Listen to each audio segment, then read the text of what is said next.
What about his objectives? It seems he's left those rather wishy-washy, apart from seeking demilitarization and denazification. Is his strategy now to say, well, I've achieved those, and quietly withdraw? Well, where do you think Putin's going to go? Well, yes, interesting question.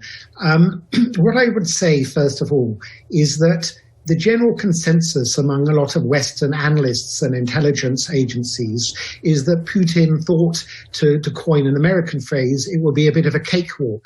In other words, they'd march into Kiev within a couple of days. But I'm not sure that was Putin's expectation. If you look at the history of Russian and Soviet wars, they are in it often for the long game. Look, I remember when I first visited the Soviet Union, as it was then, right at the end of communism, when I was a student, and I met some dissidents, and one of them said to me, in Russia, life is cheap. And that's true, I'm afraid.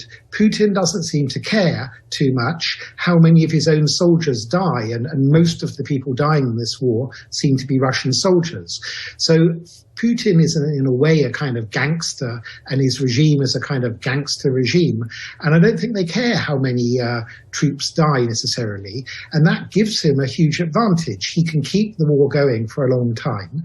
Zelensky's social media and media advantages will tail off because the media and the West and the world will get a bit bored of this war, and they'll move on to other things, just like, a couple of months ago, everyone was talking about climate change and COVID.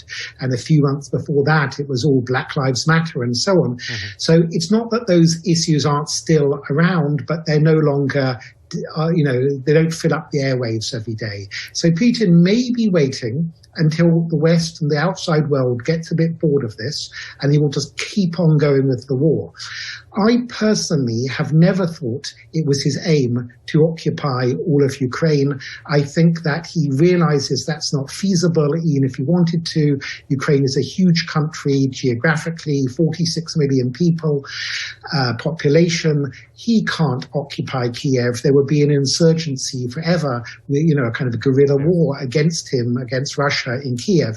I think his aim is to destabilize Ukraine, to damage Ukraine, to make sure Ukraine is not in a strong position to threaten, as he would see it, Russia, to probably capture some more territory in the south.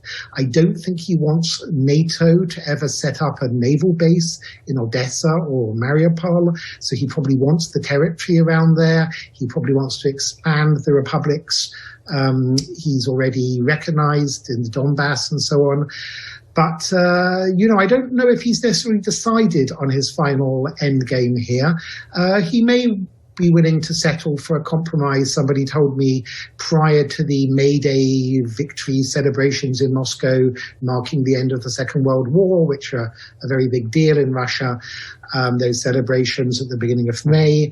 So he may grab what territory he's got, declare victory and leave. And of course, he is, for all intents and purposes, a dictator. So he can dictate the public message. He can say we've won.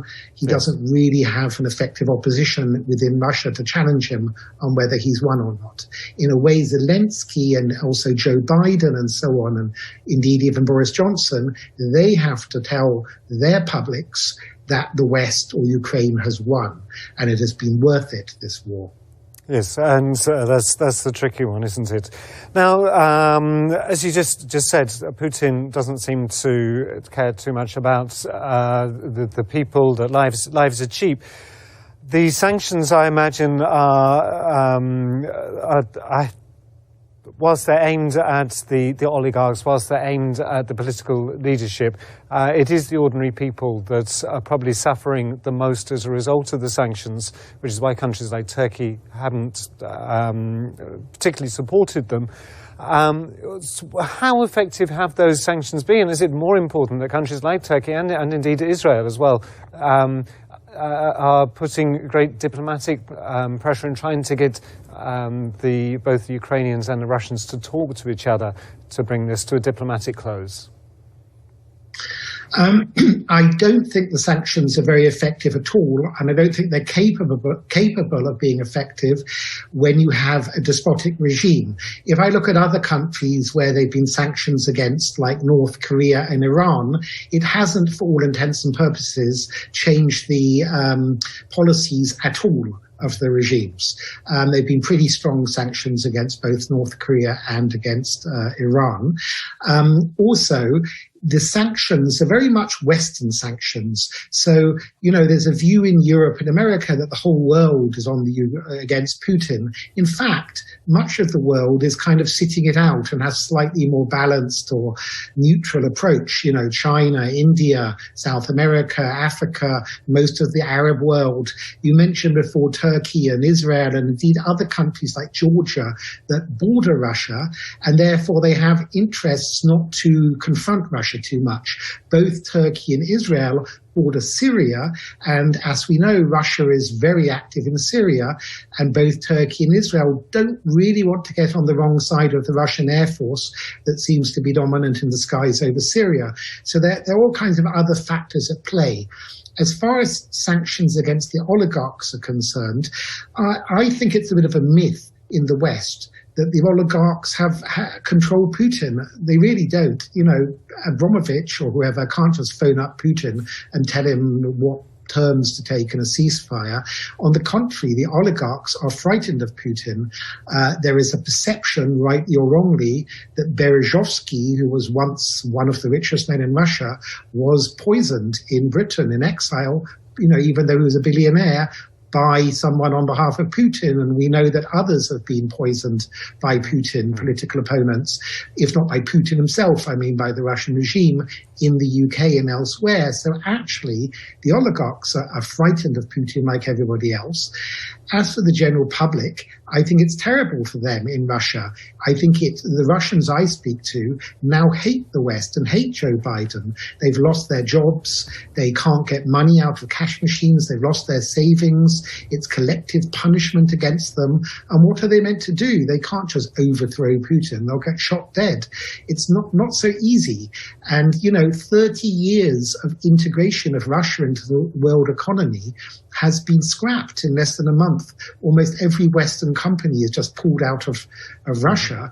And the only real sanction that would work, which is the oil and gas, they're not pulling out because that will hurt the West. So I don't think the sanctions have worked very much. I think they've damaged relations with ordinary Russians for a long time to come, I'm afraid. And I don't think, I think if anything, they've probably hardened attitudes behind Putin in Russia. Biden said the other day, apparently in a misstatement, that he wants regime change in Russia. Whether he does or he doesn't, I don't think there can be a popular uprising. I don't think the oligarchs can overthrow him. The only people I can think of that could overthrow Putin are his fellow intelligence agents in the security services in the FSB. But I doubt that anybody from the FSB taking over from Putin is going to be some great liberal Democrat who's going to be, more pro-Western or more liberal than Putin. Well, these questions will be revealed, or the answers to these questions will be revealed as time passes. Tom, I want to thank you for a very broad analysis. Thank you for joining us today on A News. Thank you.